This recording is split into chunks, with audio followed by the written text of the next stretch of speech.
नमस्कार विद्यार्थी मित्रांनो.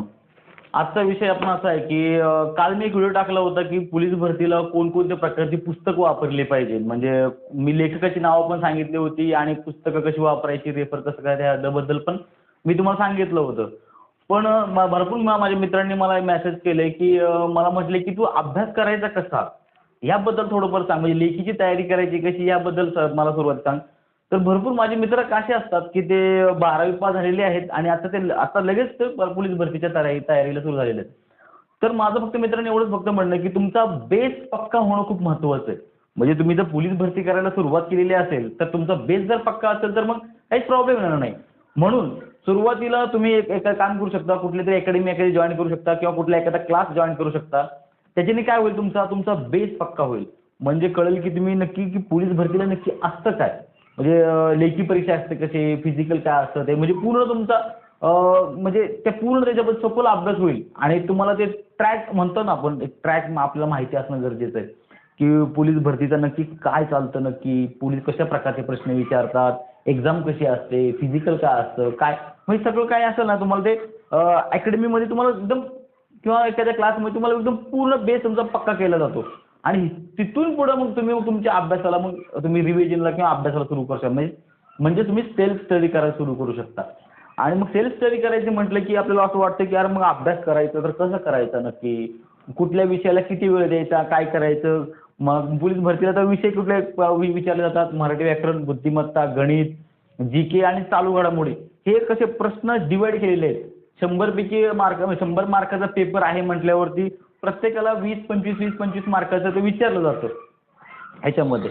आणि ह्याच्यामध्ये कसं लेखीची परीक्षा तुम्ही सुरू करता वेळेस तुम्हाला हेच कळत नाही की कोणत्या विषयाला मी किती वेळ देऊ, की कोणता विषय मी आज कोणता विषय घेऊ, सकाळी कोणता विषय घेऊ, संध्याकाळी कोणता घेऊ.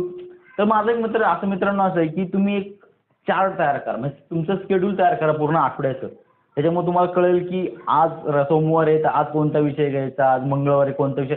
तुम्ही जर असा चार्ट तयार जर केला ना तर तुम्हाला अभ्यास करणं खूप सोपं जाईल.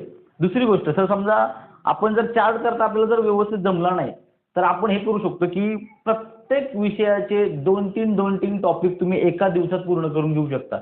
जर समजा आज सोमवार आहे, आज मी जर मराठी व्याकरण घेतलं तर मराठी व्याकरण जर घेतलं तर त्याचे मी कमीत कमी नाही जरी म्हटलं तर दुपारपर्यंत मी 3 टॉपिक कंप्लीट करू शकतो.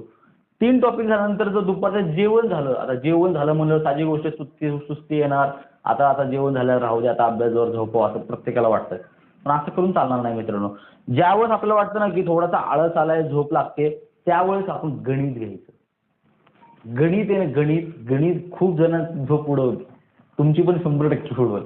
त्याच्यामुळे म्हणतो की जर तुम्ही दुपारच्या नंतर जर गणित घेतलं तर तुमचा फायदा होणार आहे. कारण की काय होईल, तुमचं जे झोप असेल ते म्हणता तुम्ही ते पूर्ण निघून जाईल पूर्ण. आणि तुमचं गणित हळूहळू त्यातनं मग सरावात तुमचं वाढत जाईल. आणि संध्याकाळी 5-6च्या दरम्यान काय करायचं मग जास्त काय असं विषय नाही आपलं, जीकेचं घ्यायचं थोडंफार वाचायला. जीकेचं म्हणजे कसं की 5-6 वाजता निवांत एखादा भूगोलचा टॉपिक घेतला किंवा हिस्ट्रीचा टॉपिक घेतला किंवा अर्थशास्त्राचा घेतला. असे जे टॉपिक असतात किंवा समाज सुधारक घेतले. समाज सुधारकमध्ये कुठला तर एक समाज सुधारक तुम्ही जर वाचायला घेतला तर तो कसा म्हणजे संध्याकाळपर्यंत 7-8 वाजेपर्यंत म्हणजे रात्रीच्या जेवणाच्या अगोदरपर्यंत तुमचा हा टॉपिक पूर्ण क्लिअर होऊन जातात. म्हणजे तुम्ही पूर्ण चार्ट तयार करू शकता की सोमवारी मी हे करणार आहे, मंगळवारी हे असं. म्हणजे असं तुम्ही जर पूर्ण चार्ट तयार जर केला तर तुमचा फायदा होणार आहे. तर कसं आहे माहिती आहे का, सध्याच्या कंडिशनला लेखी परीक्षा आहे सुरुवातीला. आणि अगोदर कसं होतं की पहिले फिजिकल होत होतं आणि नंतर लेखी होत होती. पण आता तसं नाहीये मित्र. मग सुरुवातीला कसं आहे की फिजिकल पहिल्यांदा नाहीये, लेखी पहिल्यांदा आहे. तर मग आपण काय होतं आपल्याला दोघांमध्ये ताळमेळ ठेवायचा आहे. अगोदर काय पोरं करायची मुलं की फिजिकलला खूप कुतायची आणि फिजिकल 100 पैकी 100 करायचे आणि लेखीला मात्र त्यांचा हात तंग व्हायचा. लेखी मात्र त्यांची ठीकठाकच व्हायची. पण सध्याच्या कंडिशनमध्ये आता सध्याला जे चाललेलं आहे वातावरण, त्या शासनाने जो नवीन नियम केलेले आहेत, नवीन GR नुसार सांगण्यात आलेलं आहे की पहिल्यांदा लेखी परीक्षा होणार आहे.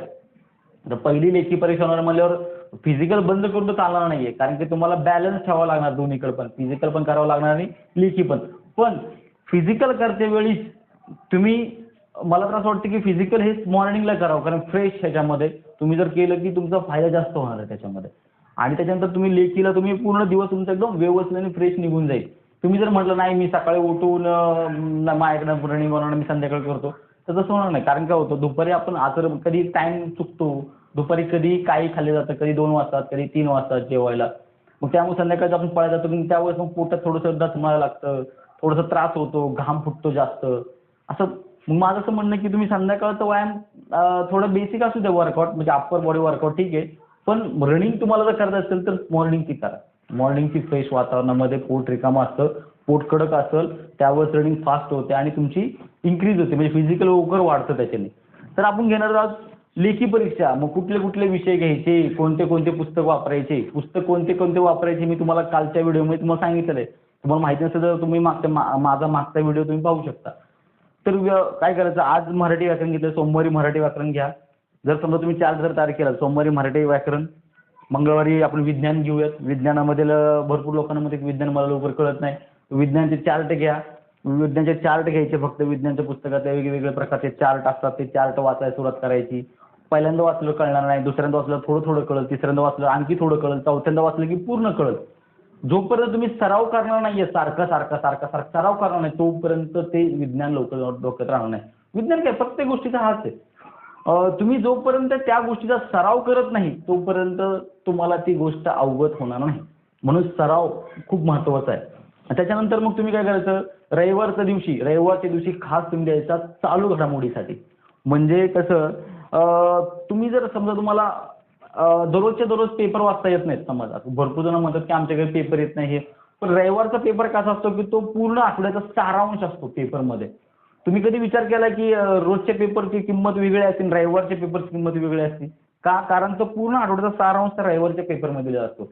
तुम्ही रोजच्या रोज जर तुम्हाला पेपर वाचता, समजा एखादा भेटला जरी दररोजच्या दररोज, तर तुम्ही फक्त त्याचे नोट डाऊन करायचे की हायलाईट जे असतात, हायलाईट पेपरमध्ये ते हायलाईट्स एकदम नोट डाऊन करून घ्यायचे.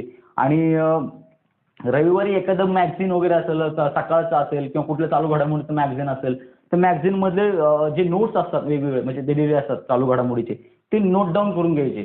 म्हणजे कसं होईल माहिती आहे का, नेक्स्ट टाइम जेव्हा आपण तुम्ही तो वाचायला सुरुवात करता तर तुम्हाला पूर्ण वाचायची गरज पडणार नाही.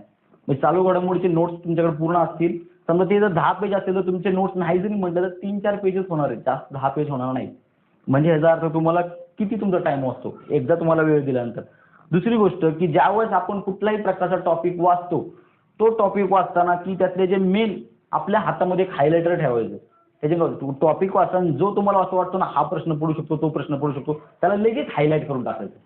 हायलाईट का करायचं, कारण की ज्यावेळेस नेक्स्ट टाइम आपण तीच म्हणजे प्रश्नपत्रिका आपलं प्रश्नपत्रिका म्हणा किंवा तो टॉपिक म्हणा वाचायला सुरुवात केली की आपल्याला जास्त वाचायची गरज पडणार नाही. मेन जे हायलाईट केलेले तेवढंच वाचायचं. म्हणजे तुमचा अभ्यास कसा स्मार्टली व्हायला सुरुवात होतो, एकदम स्मार्टली. म्हणजे कसं तुमचा वेळ वाचतो आणि तुम्हाला जे वाचायचं ते तुम्ही वाचून घेता. आणि मित्रांनो, मेन म्हणजे कसं माहिती आहे का, प्रत्येक आठवड्याला प्रश्नपत्रिका कमीत कमी पूर्ण सोडून झाल्याच पाहिजे. तुम्ही काय करायचं, माझं तर म्हणणं आहे की तुम्ही दररोज कमीत कमी 2 ते प्रश्नपत्रिका सोडाव्यात. म्हणजे कसं होतं माहिती आहे का, की आपण किती पाण्यामध्ये आहोत, आपल्याला काय काय जमतं, आतापर्यंत तुमचा बेस पक्का झालाय की नाही, किंवा मी कुठं कमी पडतोय किंवा मला कुठं वाढवायची गरज आहे, हे सगळं काय कुठं ठरवतं, प्रश्नपत्रिका ठरवते. प्रश्नपत्रिकेमध्ये कळतं की अरे हा प्रश्न मी वाचायचा राहिला, अरे तो थोडक्यात हुकला, हा वाचायला, म्हणजे असं कळतं तुम्हाला की काय काय राहिले वाचायचं किंवा आणखी थोडंसं डीपमध्ये कुठलं वाचता येईल का. म्हणजे हे काय होतं, आपण काय किती पाण्यात आहे किंवा आपण कुठपर्यंत गेलोय आतापर्यंत हे ठरवतं काय, तर प्रश्नपत्रिका ठरवते. मग तुम्ही आठवड्याला काय करायचं, प्रत्येक आठवड्याला प्रश्नपत्रिका टाइम लावून सोडवायचं. म्हणजे काय करायचं, दररोज तर 2 प्रश्नपत्रिका सोडवायच्यात, पण आठवड्याला 2 प्रश्नपत्रिका अशा सोडवायच्या. म्हणजे रविवारच्या दिवशी ही त्याला टाइम लावायचा, शेजारी मोबाईल ठेवा किंवा घड्याळ ठेवा आणि टाइम सुरू करायचा आणि प्रश्नपत्रिका सुरू करायच्या. तुम्ही म्हणसाल प्रश्नपत्रिका कोणते घेऊ, काय करू, बाजारामध्ये भरपूर प्रकारचे प्रश्नपत्रिका मिळतात. तुम्ही जर ह्याच्या आधीच्या प्रश्नपत्रिका घेऊ शकता, म्हणजे आधी झालेल्या परीक्षेचे. पण नसेल तर 5,000 संच, 4,400 संच किंवा 172 संच असे भरपूर आहेत की सागरांचे म्हणा किंवा निराली प्रकाशनचे भरपूर प्रकाशांची प्रश्नपत्रिका संच आहेत की ते तुम्ही घेऊ शकता. म्हणजे संभाव्य प्रश्नपत्रिका जरी आणल्या तरी तुम्हाला त्याचा फायदाच होणार आहे. त्याच्यामुळं तुम्ही काय होईल, तुमचा जो पूर्ण बेस पक्का होईल आणि तुम्हाला पुढच्या भरतीला एकदम लेखी परीक्षा एकदम सोपी आणि व्यवस्थित जाईल. आणि माझं फक्त एवढंच आहे मित्रांनो सांगायचं की तुमची जर लेखी परीक्षा जर व्यवस्थित आणि एकदम हे गेली, टेन्शन फ्री गेली, तर तुमचे फिजिकल जास्त ध्यान लागेल. तुम्ही जर म्हटले अरे मला थोडंसं कमी पडलं, आता थोडंसं होते की नाही, काय होते की नाही, असं जर तुमच्या मनात राहिलं, तर समजा तुम्हाला जास्त जरी मार्क पडत असतील तर तुमचे त्या लक्ष तिकडे असल्यामुळं फिजिकलला मात्र तुमचं दुर्लक्ष होईल आणि मग तुम्ही फिजिकलला डिस्क्वालिफाय होऊ शकता. त्याच्यामुळं असं न करता तुम्ही कुठला पण प्रश्न तुम्ही सोडवत असताना तर कॉन्फिडन्सनी सोडवायचा. नाही येत, मी 10 वेळा सोडवतो, पण तो सुटलाच पाहिजे. हा जर तुम्ही कॉन्फिडन्स जवळ ठेवला ना, तर तुम्ही नक्की म्हणजे नक्की यशस्वी व्हाल. आणि पुस्तकं कोणती कोणती वापरायची, मराठी व्याकरणासाठी म्हणा, गणितासाठी म्हणा, चालू घडामोडीसाठी म्हणा, जीके साठी म्हणा, ही माझ्या मागच्या व्हिडिओमध्ये तुम्ही पाहू शकता. आणि आणखी काही प्रश्न असतील तुम्ही मला नक्की कळवा. आणि हा व्हिडिओ तुम्हाला कसा वाटला तर मी नक्की नक्की सांगा मला. जय हिंद, जय महाराष्ट्र.